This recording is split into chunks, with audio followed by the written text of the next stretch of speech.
কতটা ভয়ঙ্কর এই হারাম রিলেশন। আপনি 5 ওয়াক্ত নামাজ পড়ছেন, প্রতিদিন রুটিন করে কোরআন তিলাওয়াত করছেন, পর্দা করছেন, রাসূল সাল্লাল্লাহু আলাইহি ওয়াসাল্লামের সুন্নাহ মেনে চলছেন, নিয়মিত কত দোয়া করে যাচ্ছেন, কারণ আপনি দিনের পর দিন একটা হারাম সম্পর্ক মেইনটেইন করে যাচ্ছেন। আপনার কোনো আইডিয়াই নেই এর ভয়াবহতা সম্পর্কে। শরীয়তের দৃষ্টিকোণ থেকে এই হারাম রিলেশনের অপর নামই জেনা। জেনা কবিরা গুনাহ, যা তওবা ব্যতীত মাফ হয় না। আল্লাহ তাআলা স্বয়ং বলছেন, তোমরা জেনার ধারে কাছেও যেও না।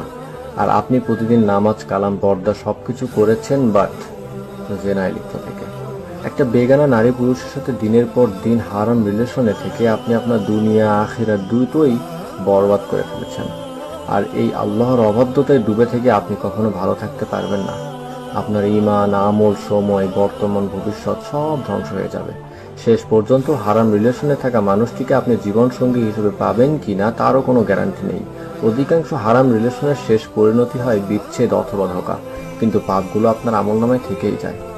যদি ভাবেন যে বিয়ে করার উদ্দেশ্যে আপনি তার সাথে সম্পর্কে জড়িয়েছেন, তবে এটা মনে রাখবেন, অন্যের ওপর জুলুম করে যে উপার্জন করেছেন তা দিয়ে যেমন হজ করা জায়েজ নেই, কোরবানির উদ্দেশ্যে যেমন গরু চুরি করা জায়েজ নেই, হারাম উপার্জনের টাকা দিয়ে করা হালাল খেদমত আমল যেমন গ্রহণযোগ্য হয় না, ঠিক তেমনি বিবাহের উদ্দেশ্যে হারাম রিলেশনে থাকাও জায়েজ নেই।